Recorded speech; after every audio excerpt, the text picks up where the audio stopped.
দর্শক, বাজেটের এই জটিল হিসেব নিকেশ অনেকেই হয়তো আগ্রহ নেই, কিন্তু বাজেট ঘিরে সবচেয়ে বেশি যে আগ্রহ থাকে কোন পণ্যের দাম বাড়ছে, কোথায় খরচ কমছে, সেই পরিসংখ্যান বা সেই হিসেব নিকেশ আপনাদের সামনে তুলে ধরতে চাই। আমরা যদি দেখি এই মুহূর্তে আমাদের কাছে যে তথ্য আছে, বাজেট যে ঘোষণা হয়েছে সেই বাজেট ঘোষণার ক্ষেত্রে কোন পণ্যের দাম বেড়েছে, আমরা যদি দেখি যে রেফ্রিজারেটরের দাম বাড়ছে, এয়ার কন্ডিশনারের দাম কমছে, অর্থাৎ এই দুটি পণ্যের ক্ষেত্রে ভ্যাট অব্যাহতি সুবিধা যেটি ছিল সেটি প্রত্যাহার করা হচ্ছে। মোবাইল ফোনের দাম বাড়ছে, কারণ মোবাইল ফোনের উপর যে কর আছে সেটি 2% থেকে বাড়িয়ে 2.5% করা হয়েছে। বাস ট্রাক ব্যবসা করতে চান যারা, তাদের জন্য বডি বানানোর খরচ বাড়ছে, কারণ এই পণ্যটির বা এই বাস ট্রাকের উপর 5% কর আরোপ করা হচ্ছে। প্লাস্টিকের টেবিলওয়্যার, কিচেনওয়্যার, গৃহস্থালী পণ্য, টয়লেট সামগ্রী যারা ঘর সাজাতে চান তাদের জন্য খুবই দুঃসংবাদ, কারণ এর সব পণ্যের উপরই দাম বাড়তে পারে, কারণ এর ভ্যাট বাড়ছে 7% থেকে 15% পর্যন্ত, কারণ দ্বিগুণেরও বেশি বাড়ছে। টেক্সটাইল খাত বা বস্ত্র খাতের ব্যবসায়ীদের জন্য খুবই খারাপ খবর, কারণ এই খাতটি এমনিতেই সমস্যার মধ্যে আছে, সেই সমস্যা তাদের আরও বেশি ঘনীভূত হবে, কারণ তাদের যে সুতা তৈরি, সেই সুতা তৈরির উপর যেই ভ্যাট রয়েছে সেটি 3 টাকা থেকে প্রতি কেজিতে বেড়ে 5 টাকা হয়েছে। হেলিকপ্টার আমদানিতে শুল্ক বাড়ানো হয়েছে 10%, তার মানে হেলিকপ্টার যারা ব্যবহার করেন তাদেরকে কিছুটা বাড়তি খরচ গুনতে হতে পারে। বিদেশি চকলেট যাদের পছন্দ, যারা খেতে চান, অনেক বেশি খেয়ে থাকেন, তাদেরকে অনেক বেশি খরচ করতে হবে, অথবা তাদের এই চকলেট খাওয়া কিন্তু কমাতে হতে পারে, কারণ এই চকলেটের উপর যে বর্তমানে যে শুল্ক আছে $4, সেটি বেড়ে $10 করা হচ্ছে। মার্বেল, গ্রানাইট সহ বিভিন্ন যেই পাথর জাতীয় পদার্থ আছে সেগুলোর উপর সম্পূরক শুল্ক 20% থেকে বেড়ে 45% হচ্ছে।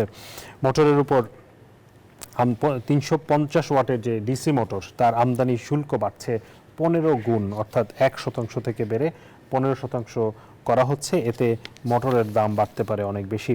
এর বাইরে যা নারীদের জন্য খুবই খারাপ খবর, কারণ যারা অনেক বেশি প্রসাধনী ব্যবহার করেন তাদের জন্য সেই প্রসাধনীর দাম বাড়বে, রডের দাম বাড়বে, যারা নির্মাণের কাজে জড়িত রিয়েল এস্টেট কোম্পানির খরচ বাড়বে, বাচ্চাদের খেলনার দাম বাড়ছে, তার কাটার দাম বাড়তে পারে সব ধরনের স্ক্রু, নাট, বল্টু, অর্থাৎ নির্মাণের সাথে যেসব জড়িত যেসব সামগ্রী, অনেকগুলোরই কিন্তু দাম বাড়বে।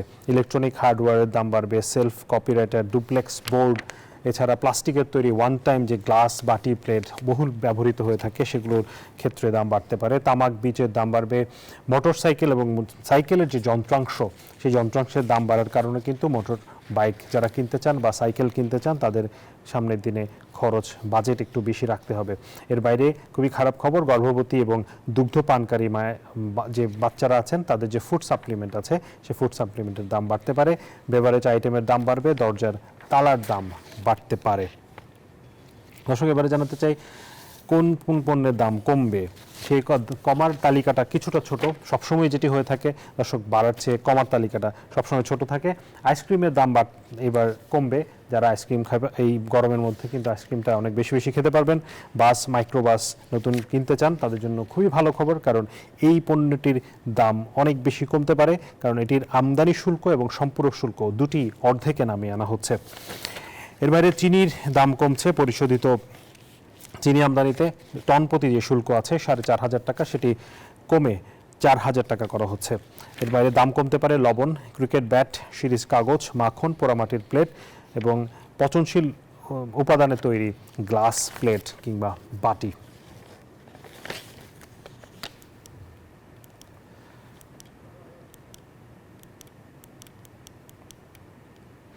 দর্শক, এবারের বাজেটে জুলাই গণ অভ্যুত্থানের স্বপ্নকে ধারণ করা হয়েছে, লালন করা হয়েছে বৈষম্যহীন মানবিক রাষ্ট্র।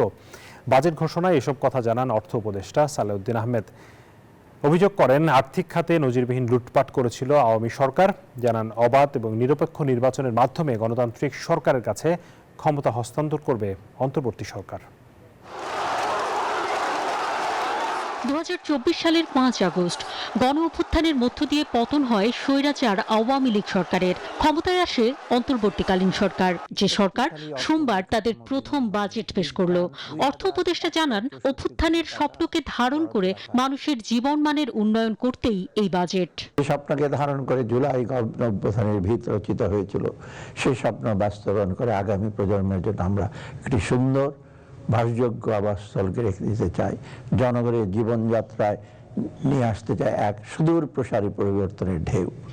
আমরা সে লক্ষ্যকে সামনে রেখে এবারের বাজেট সাজাবার চেষ্টা করেছি। বলেন, শূন্য দারিদ্র্য, শূন্য বেকারত্ব, শূন্য কার্বন ভিত্তিক সমাজ বিনির্মাণ করতে চায় অন্তর্বর্তী সরকার। ফিরিয়ে আনতে চায় অর্থনৈতিক স্থিতিশীলতা। বিগত সরকার আর্থিক খাতে নজিরবিহীন লুটপাট করেছিল, এমনকি গোপন রেখেছিল আর্থিক খাতের প্রকৃত অবস্থা। 1.5 দশকে দুর্নীতি এবং সুশাসনের অভাবে দেশের প্রায় সকল প্রতিষ্ঠান ধ্বংসের তাসপ্রান্তে পৌঁছেছিল। তাই দেশকে পুনরায় সঠিক পথে ফিরিয়ে আনতে সুশাসন প্রতিষ্ঠা এবং প্রাতিষ্ঠানিক সংস্কারে সর্বোচ্চ গুরুত্ব দেওয়া প্রয়োজন। অর্থ উপদেষ্টা আরো বলেন, অন্তর্বর্তী সরকারের অন্যতম লক্ষ্য হলো সুষ্ঠু নির্বাচন করা। তাই নির্বাচনী ব্যবস্থার সংস্কারকেই অগ্রাধিকার দেওয়া হচ্ছে। অন্তর্বর্তী সরকারের অন্যতম লক্ষ্য হলো নির্বাচন ব্যবস্থার সংস্কার।